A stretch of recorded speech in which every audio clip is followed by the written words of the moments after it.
Alright gang, we're trying something new today. A top 10 list. How original. No one's ever done it before. Why not? Give it a go. We're going to do my top 10 video games of all time. This is purely based on my experience, my opinion, so this isn't like a definitive list, you know. It's just the games I've had the most fun with over the years of playing. Number 10. Burnout Paradise. Such a great game. Like it's obviously racing games are fun at the best of times, but to have one that's like you just drive where you want and then sort of tag in as and how you want. But it took everything that was good about like the previous Burnout games and put it into that. So for example, like Burnout 3, I think Road Rage was it called? I can't remember. It's been a while since I played it, to be honest. But like everything that was good about that, they've put straight into that, and like the ones where you could crash your car, just get as much damage as possible, time trials, stuff like that, all the jumps too. Also, one other thing I liked about that game, you could put in your own sound, like if you had it on the PS3, you could put in your own like CDs and stuff that you had imported on your PS3. So I was like driving, what year did that come out, 2007, 8? So yeah, I was driving around like age 12 listening to drum and bass while crashing cars. Yeah, good times. And yeah, the remaster collection, or probably by the time this is out. No, it's not out yet. I'm sure you'll be seeing some of that, don't worry. Number 9, Crash Bash, the original Crash Bash, on PS1. I never actually owned a PS1, my cousin had one, and every time I go there, we'd just literally play that game until, well, for hours on end, you know. It's a difficult one because it's such a good game, like, it's so simple as well. Like, there's not that much in terms of what you can do. Like, obviously the later Crash Bashes had, or Crash Bandicoots rather, had like more levels, sort of structure and stuff like that. But this one was just like pure, like if you get 4 people playing that game, it's just absolute anarchy. Friendships were lost over that game. So yeah, that's why that's number 9. I think I regret putting this low in the list, to be honest, because it's such a good game. Red Dead Redemption. Everything. I mean, we all know how good Rockstar games are. The story was brilliant. I mean, like that last spoiler up. If that last bit in the barn with John, it's just like that's how you end the game. That is how you end the story. But like, there's just something about the Wild West, and like obviously we got Red Dead Redemption 2 coming out later in the year as well, which should be mental. If it's anything like GTA 5 anyway. But yeah, just really great game, really nice mechanics. Ragdoll mechanics were really good in that game as well, especially just going up to someone blowing their brains out. 7, Call of Duty Modern Warfare 2. This game changed. This was like a proper game changer back in the day. It's pretty much the reason that I started doing all this. Basically, quick scoping montages. Those were the days. Like 2010, I think it was. Yeah, 2009 it came out. Running around with your friends, just quick scoping people and 360ing off of a rooftop in a game that was meant to be a serious war simulator. But again, like, great single player story, like loads of twists throughout it as well, which was really fun. The multiplayer, I mean, you can't really fault it. It's essentially the structure of what multiplayer shooters are like today, you know. So that's why that's made number 7. 6, Tony Hawk's Underground 2. Such a great game, similar to Burnout Paradise, I guess, with like the freedom sort of thing. We all had the most fun on that game creating characters, like just having a robot leg, you know, like a stupid mask on the face. And some of the level design on that as well was really good, like especially when you get involved with the cheats, because you can put in so many different cheats that just completely break the game, but they completely make it as well. So yeah, I had a lot of good times on that game. 5th, one I think gets a lot of stick, to be honest, GTA 5. I mean, it's been out, what, 4, 5 years now? Or 5th year this year. And it's still being played. The online is, I personally think, the best online game around. Not, like, fair enough, it's boring now, but we've had it for 4 years, you know. It's, considering how big it is, like how open world that is, and the stuff you can do, like the character creation, you're buying your clothes, buying your houses, the missions, you know, when you consider how much stuff is in that game, it is, I think, probably the best online experience there is at the, well, definitely in the last 10 years. I suppose obviously online games have only really been the last 10 years, but yeah, I think that's definitely sort of changed the way that a lot of online games are being run. Like especially with the DLC too. Like you see so many games now, just obviously to keep the life cycle going of the game, you've got to constantly update it. And I mean, I'm sure games were doing it before this, but it seems most notable with GTA. I mean, they're still updating it now, and it's like I said, it's been 4 or 5 years after making it, so that says something, I think. Number 4, we're almost on the big 3. Assassin's Creed 2.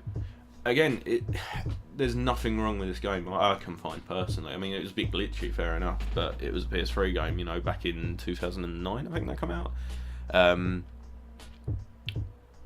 Brilliant story, great setting, graphics were really good for the time as well. Obviously the first one was quite repetitive, so I think they took note of that when they were doing the second one. Obviously with new character, like, how many cities were there? I think 4 or 5 cities. But like obviously the outfit customization, the colouring, you know, there was much more stuff to do that wasn't involved in the main storyline, which was nice. Like my favourite bit of it was, you know, going around in all of the tombs and stuff like that and getting that, like, that black and red armour, or outfit rather, and that, you know, once you got that you were like, yeah, this is pretty cool. Also my first platinum trophy that game as well. I literally refused to come off that game until I got the platinum, so yeah, I won there. 3, Ratchet Clank 2, another classic. I spent probably about a year in game time playing that. Again, it's a basic story, nice few plots and like plot twists and stuff like that throughout it, but it's the most important thing about it. I found it was just fun. Like, you could play it. I mean, I fair play, I don't know what year they came out, 2003 maybe, 2004, that sort of time, so I would have been 7, 8, whatever. When you're that age, that game is perfect, because you just go around shooting stuff. It's not violent, it's, you know, you can upgrade your guns, you can, you know, there's stuff to find hidden in the levels. The story's fun as well. Also, when you completed it, there was challenge mode, which I did about 8 times, I think. When the HD collection came out on PS3 as well, I got platinum in that, mainly because I wasn't going to have it and not have a platinum. But like, even like stuff like the skill points as well, I found that they were so frustrating at times, but once you got them, there was sort of like, I tend not to find this with games anymore. Like, you get a sense of sort of like, yeah, did it. Like now it's sort of just like, you do something, you get a reward instantly. It's sort of just like, or alternatively, you just pay for the reward straight away. There doesn't seem to be sort of much earning for it.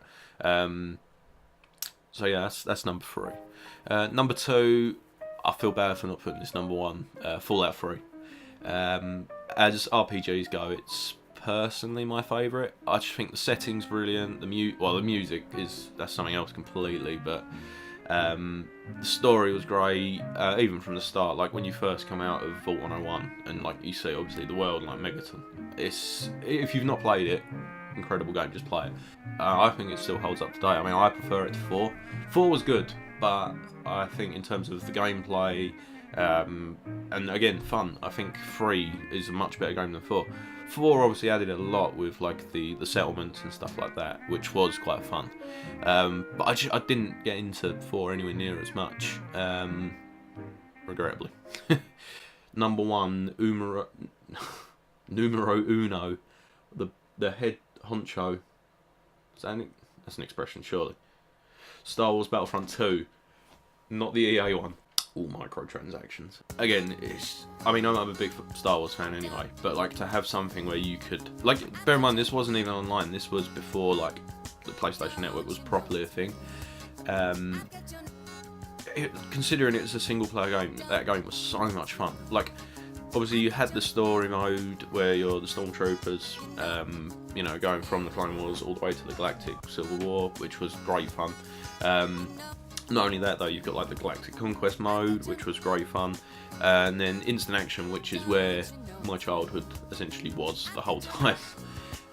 Just running around, just shooting battle droids, like, and smashing them up as like Obi-Wan Kenobi. I mean, I think there is sentiment because it's Star Wars as well, so like I'm partially sort of like obliged to say that I like it because of that. But at the same time as that, even if it wasn't Star Wars, like if it was a Call of Duty game or whatever, for example, if it had that, I don't know, it's weird to put into words. If it had that layout though, I think in terms of how the game runs, it would still hold up, I think. Because I was talking to someone the other day, and we were talking about the new one, and he was saying, "Oh, is there instant action on it?" And I was like, "No." And he was like, "Oh, I'm not gonna get it then." And it's sort of like, it's weird that in a time where pretty much every game is online, people still want to play instant action. I don't know if it's a nostalgia thing or I don't know what, but like there's a reason that it's held up so well, I think, over the years, and I think it was just purely based on fun. I mean, a lot of this I think is more nostalgia than anything, like especially the PS2 games, where sort of I was playing them growing up. But yeah, I think a lot of it is just down to how fun they were at the time. I mean, I was thinking the other day, like, when was the last time I mean, Fortnite, I suppose, is the closest thing we've had to it. When have you played a game that's just fun? You know what I mean? Like, you don't have to worry about stats. I mean, fair enough, Fortnite, obviously, there's a lot of microtransactions involved, but it's a free game. You know, there's going to be. How else are they meant to make their money? Which is completely understandable, because you don't need to pay that to play the game, and you know, the stuff is cosmetic, so it's not going to affect your playing style. But yeah, I mean, I've not seen a game for a long time that's just been fun to play, and you don't really have to worry about sort of like, oh, my stats or my kill-death ratio, you know. So yeah, I mean, that's summed that one up, really. Yeah, if you want to see more of these, let me know below, down there in that area. Not that area, that's a different area completely. You do not want to go there. Yeah, if you want to see more of these, let me know.